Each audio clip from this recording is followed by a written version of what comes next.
청취자 여러분, 지금 당장 그 인류 역사상 아무도 못 해낸 불가능한 일, 그러니까 막 죽음이라는 절대적인 물리적 한계를 완전히 깨부수고 돌아왔다고 한번 상상해 보시겠어요? 여러분 앞에는 그 광경을 보고 도저히 믿기지가 않아서 막 사시나무 떨듯이 경악하는 사람들이 있는 거죠. 자, 이 압도적인 기적의 순간에 여러분은 뭘 하시겠습니까? 사실 보통 그런 상황이면 허공으로 스르륵 날아오른다거나 막 눈이 멀어버릴 듯한 빛을 뿜어내면서 내가 도달한 그 엄청난 차원을 막 증명하고 싶어 하지 않을까요? 아, 그렇죠. 진짜 저라도 약간 그렇게 플렉스 할 것 같은데. 근데 오늘 저희가 이 심층 탐구에서 파헤쳐볼 문안 속 주인공은 우리의 이런 예상과는 전혀 다른 진짜 아직 기막힌 선택을 합니다. 네, 허공을 가르는 대신에 그냥 바닥으로 쓱 내려와서 아주 세속적인 요구를 하죠. 거기 먹을 것 좀 있느냐 하고 묻거든요. 바로 그겁니다. 오늘 저희가 함께 분석할 자료가 조덕근 목사의 에세이, 그 새로운 일상의 소곡, 육체를 입은 자존자의 식탁이라는 글이잖아요. 이번 탐구의 미션은 확실합니다. 인류 역사상 가장 극적이고 형이상학적인 그 부활이라는 기적의 정점이 왜 하필 구운 생선 한 토막을 씹어먹는 지극히 평범한 행위로 완성되는가? 이걸 해체해보는 거죠. 맞아요. 이제 흔히들 종교적 텍스트라는 껍데기 때문에 이 장면을 그냥 기적을 증명하는 에피소드 중 하나로 가볍게 넘겨버리곤 하거든요. 근데 이 텍스트 내부를 현미경으로 들여다보면 이게 단순한 선언은 넘어서요. 그 인간이 근원적으로 안고 있는 유한성, 그리고 우리가 매일 아무 생각 없이 반복하는 그 지루한 일상 있잖아요. 그 일상의 철학적 가치를 완전히 전복시키는 묵직한 통찰이 숨어 있죠. 와, 일상의 전복. 그 생선을 씹는다는 게 왜 그렇게 파격적인 행위인지 이해하려면 일단 우리 인간이라는 종이 기본적으로 어떻게 돌아가는 존재, 그 메커니즘부터 짚고 넘어가야 할 것 같아요. 제가 에세이 읽으면서 인간 본질 묘사하는 대목에서 완전 뼈를 맞았거든요. 우리가 태어날 때부터 완벽한 결핍의 상태로 던져진다는 내용, 그거요. 네, 우리는 되게 스스로가 독립적인 주체라고 착각하면서 살아가잖아요. 근데 생물학적 현실을 보면 전혀 그렇지가 않거든요. 당장 숨을 쉬기 위해서 공기를 막 외부에서 끊임없이 빌려와야 돼요. 한 5분만 공급이 차단돼도 생존할 수가 없죠. 육체를 유지하려고 다른 생명을 취해서 내 위장에 쑤셔 넣어야만 하루하루를 연명할 수 있는 거고요. 아, 물리적인 배고픔뿐만이 아니죠. 약간 정신적으로도 우리는 타인의 시선이라던가 사회적인 인정, 사랑 이런 걸 막 끊임없이 갈구하잖아요. 마치 그 밑빠진 독처럼요. 그렇죠. 외부에서 계속 무언가를 퍼다 부어주지 않으면 존재 자체를 유지하지 못하는 철저한 의존적 생명체라는 거죠. 그게 바로 유한성을 지닌 생명체의 근원적 딜레마입니다. 그리고 그 결핍과 의존의 끝에는 결국 육체의 부패, 즉 죽음이라는 절대적 한계가 딱 버티고 있는 거고요. 아, 죽음 진짜 피할 수 없는 한계잖아요. 네, 문어는 바로 이 지점을 날카롭게 파고듭니다. 인간에게 육체라는 건 생명을 담는 그릇이기도 하지만 동시에 끊임없이 뭔가를 채워 넣어야만 하는 아주 피곤한 감옥이기도 한 거죠. 근데 그 필연적이 죽음이라는 감옥을 부수고 예수가 짠 하고 제자들 앞에 나타난 거잖아요. 그럼 상식적으로는 평생 따르던 스승이 죽음을 이기고 왔으니까 막 환호성을 지르고 축제를 벌여야 맞는 거 아닌가요? 근데 제자들 반응은 기쁨이 아니라 완전 극도의 공포, 경악 이거였거든요. 심지어 눈앞에 있는 예수를 보고 그 푸뉴마, 육체가 없는 유령이라고 생각해버리잖아요. 왜 이런 반응이 튀어나온 걸까요? 그게 인간의 뇌가 자신의 기존 세계관이 붕괴될 위기에 처했을 때 작동시키는 일종의 비상 방어 시스템이라고 볼 수 있습니다. 제자들이 살았던 1세기 헬레니즘 문화권에서는 그 육체는 영혼의 무덤이다 이런 사상이 팽배해 있었거든요. 순수하고 고결한 영혼이 이 썩어가는 육체라는 감옥에 갇혀 있다고 믿었던 거죠. 아, 그러니까 그 사람들 세계관에서 죽음이라는 건 결국 이 피곤한 육체로부터 영혼이 해방되는 뭐 그런 멋진 사건인 거군요. 정확합니다. 따라서 위대한 스승이 죽음을 초월했다면 당연히 그 육체 따위는 훌훌 벗어던지고 순수한 영의 상태로 나타나는 게 그들의 논리 구조에 딱 맞는 겁니다. 반대로 죽은 사람이 그 썩어갈 육체를 그대로 입고 돌아온다는 건 이건 생물학적 상식뿐만 아니라 철학적 세계관 자체를 박살내는 일이었던 거죠. 완전 인지부조화간 거네요. 내 눈앞에 죽은 사람이 살아서 서 있는데 뇌가 이 데이터를 도저히 처리를 못하는 거잖아요. 그 약간 마술쇼에서 도저히 불가능한 탈출 마술을 봤을 때 우리가 막 저건 트릭이야, 홀로그램일 거야 하면서 논리적 방어막을 치는 거랑 똑같네요. 맞아요. 그 방어 기제를 문헌에서는 헬라어로 디알로기스모스, 즉 논리적 추론이 만들어낸 의심이라고 지적하거든요. 기적을 있는 그대로 수용하기에는 그 방어막이 너무 견고했던 겁니다. 혼란을 피하려고 부활이라는 실제를 아예 비현실적인 환영으로 격화해버린 거죠. 자, 그럼 여기서 예수는 이 견고한 논리적 방어막, 이 요새를 어떻게 함락시키나요? 막 얘들아, 나 진짜 살아 돌아왔어. 아무리 소리쳐봤자 제자들 뇌는 이미 저건 유령의 메아리다 이러고 필터링을 하고 있을 텐데요. 여기서 예수의 대응이 진짜 기가 막힙니다. 영적인 아우라를만 뿜어내거나 하늘의 신비를 늘어놓는 대신에 인간이 가진 가장 구체적이고 현실적인 증거를 들이밀거든요. 바로 육체에 새겨진 상처입니다. 손과 발의 못자국을 보여주면서 내 손과 발을 보고 나인 줄 알라. 이렇게 선언하죠. 잠깐만요. 내 손과 발을 봐라, 나인 줄 알라. 이 문장만 놓고 보면 그냥 되게 평범한 신원 확인 절차 아닌가요? 야, 나 귀신 아니야. 너희가 아는 그 예수 맞아. 약간 이런 뜻으로 들리는데 에세이에서는 이 선언에서 엄청난 철학적 비약을 이끌어내더라고요. 단순한 신원 확인이 아니라 신적 자존성의 선포다 이렇게 말이죠. 이 도약사에 대체 어떤 논리가 숨어 있는 건가요? 여기서 그 헬라어 에고에이미라는 표현을 주목해야 합니다. 이게 구약 성서에서 신이 모세한테 자신을 소개할 때 썼던 나는 스스로 있는 자니라. 이 선언과 궤를 같이 하는 아주 무거운 신적 자기증명이거든요. 아까 우리가 인간을 결핍의 존재라고 정의했었잖아요. 외부에서 막 공기랑 음식을 빌려와야 생존하는. 네네, 의존적 생명체라고 했죠? 근데 자존자란 그 누구에게도 그 어떤 외부 요소에도 의존할 필요 없이 스스로 존재의 근원이 되는 완벽한 주체를 뜻합니다. 그러니까 그 선언 자체가 나는 너희처럼 뭔가를 빌려야만 생존하는 결핍된 자가 아니라 스스로 완벽하게 존재하는 신적 주체로 여기 서 있다 이런 의미군요. 근데 여기서 제 머릿속에 큰 모순이 하나 딱 생기거든요. 스스로 존재하는 완벽한 존재가 됐다면 증거로 뭔가 좀 무결점의 상태를 보여줘야 하는 거 아닌가요? 우리 보통 완벽함 하면 그 인스타그램 필터로 잡티 싹 지운 것처럼 막 고통도 흉터도 없는 매끄러운 상태 상상하잖아요. 근데 왜 가장 치명적인 역점이자 고통의 흔적인 그 끔찍한 십자가 못자국을 그대로 간직하고 있는 거죠? 아주 핵심적인 질문입니다. 그게 바로 이 에세이가 던지는 가장 묵직한 철학적 일격이거든요. 사실 인간은 결핍이나 상처, 고통을 어떻게든 지우고 없애는 것, 즉 한계로부터의 탈출을 완벽함이라고 여깁니다.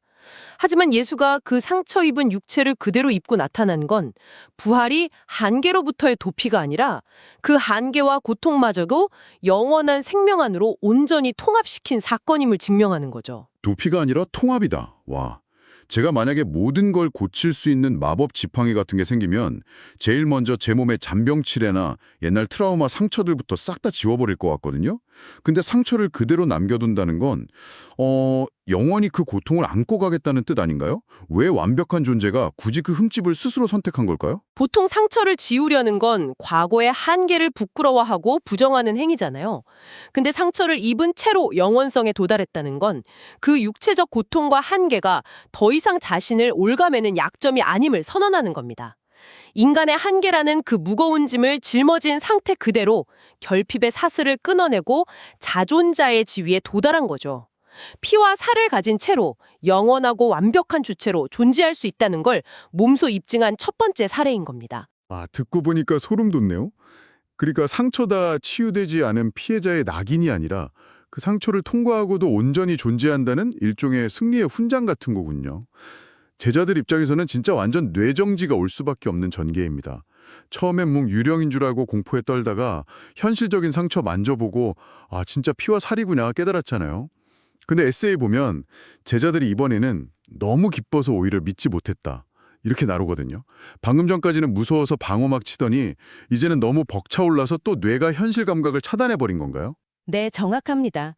극도의 공포에서 극도의 환희로 감정이 막 널뛰기를 하면서 또 다른 형태의 인지부조화가 발생한 거죠.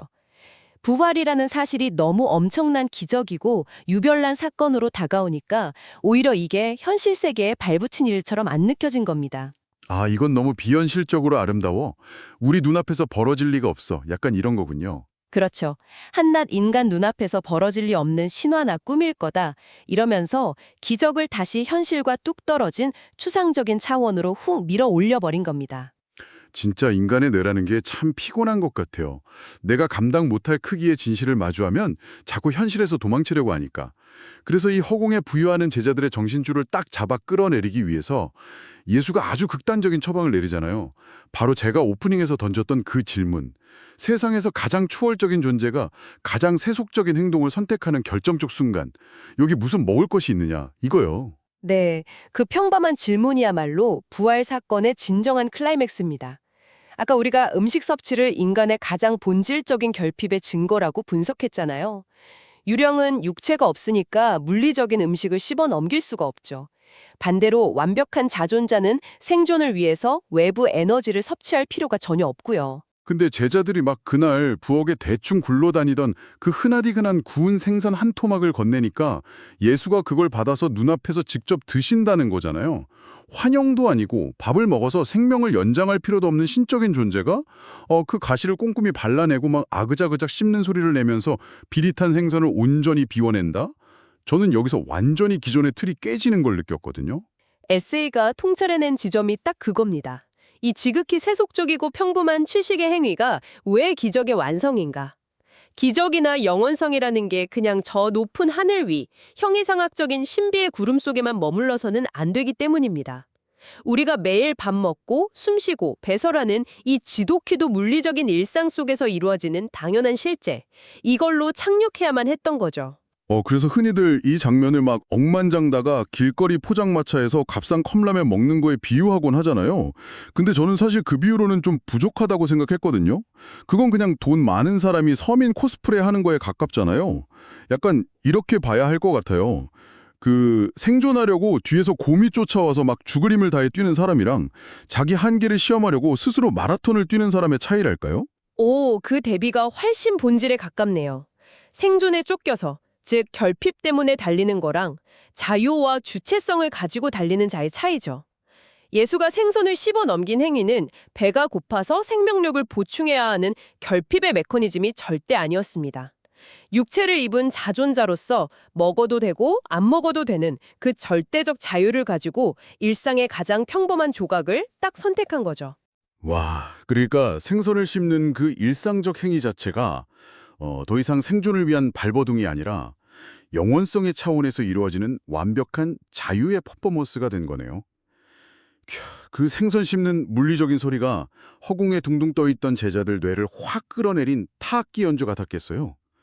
이것은 신화가 아니다. 먼 훗날 천국 마법이 아니라 바로 지금 너희가 딛고 있는 이 먼지나는 일상 한가운데 생생한 현실이다. 이렇게 선언하는 거죠. 정확합니다. 아주 생생한 타격감을 줬을 겁니다. 자, 그렇다면 이제 이 먼지나는 일상이라는 키워드를 가지고 2000년 전의 이 기막힌 퍼포먼스를 지금 여기 우리 삶으로 훅 끌어와 봐야 할 것 같아요. 지금 이어폰 꽂고 만원 지하철에서 막 이리저리 치고 계신 분들이나 퇴근하고 산더미처럼 쌓인 설거지하면서 이 이야기 듣고 계신 청취자분들 삶에 이 구운 생선 한 토막이 대체 무슨 의미가 있는 걸까요? 사실 에세이의 결론이 향하는 곳이 바로 청취자 여러분의 지금 그 순간입니다. 우리가 이 부활이라는 사건을 그냥 특정 종교 안에서 벌어진 기적적인 해프닝? 이렇게만 소비하면 우리 삶의 본질을 단 1mm도 바꾸지 못하거든요. 근데 예수가 스스로 있는 자의 권위로 생선을 씹어넘긴 그 장면을 우리의 일상으로 번역해내면 이야기가 완전히 달라집니다. 진정한 자유라는 건 우리를 얼감매는 이 답답한 육체나 지루하게 반복되는 일상에서 훌쩍 도피하는 데 있는 게 아니거든요. 아, 흔히들 말하는 막 이 지긋지긋한 현실 떠나서 천국 가면 행복할 거야. 이런 내세적 보상 심리가 아니라는 거군요. 네, 그런 현혈 도피적 태도는 사실 여전히 스스로를 결핍된 껍데기 안에 가둬두는 겁니다. 에세이가 말하는 진정한 자유는 우리가 여전히 육체라는 한계 속에 있고 매일 출근해야 하는 조건 속에 있지만 그 일상을 살아가는 태도가 완전히 뒤바뀌는 데 있습니다. 타인의 시선에 얽매이거나 내일 당장 어찌 될지 모른다는 생존 공포에 질려 달리는 대신에 내 일상의 주도권을 쥔 당당한 주체가 되는 거죠. 마치 굳이 생선을 먹을 이유가 없는데도 기꺼이 즐겁게 씹어 넘긴 그 자존자처럼요. 아, 그래서 이 글 제목이 새로운 일상의 서국이었군요. 2000년 전 그 낡은 방에서 울려 퍼진 생선 씹는 소리가 사실은 이제 육체에 갇힌 채 살아가는 너희의 지루한 일상이 영원성이랑 연결되는 새로운 무대가 시작됐다. 이걸 알리는 서곡이었던 셈이네요. 상처나 한계를 막 숨기려 애쓰지 않고 그것마저 내 존재 일부로 통합시켜서 오늘을 묵묵히 살아내는 것.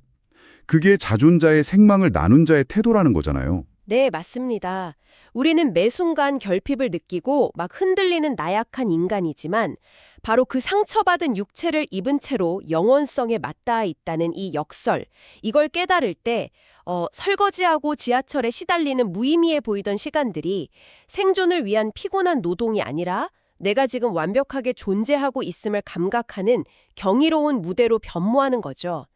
이 문헌은 바로 그 인식의 전환을 우리에게 묵직하게 던져주는 겁니다. 아, 정말 압도적인 통찰이네요. 기적이나 영원 이런 단어 들으면 늘 구름 위만 쳐다봤는데 그 초월적인 신배가 사실은 오늘 아침 제가 씹어 삼킨 빵 한 조각에 단단하게 닻을 내리고 있었다니. 청취자 여러분, 오늘 심층 탐구는 여기서 슬슬 마무리해야 할 시간입니다. 하지만 여러분이 이어폰 빼고 다시 그 피곤한 일상으로 돌아가시기 전에 이 도발적인 질문 하나 꼭 던져드리고 싶어요. 가장 완벽한 존재가 신성을 증명하려고 택한 방법이 거창한 마법이 아니라 그저 생선 한 토막 우물거리는 평범한 행위였다면 오늘 하루 여러분의 삶은 어떨까요?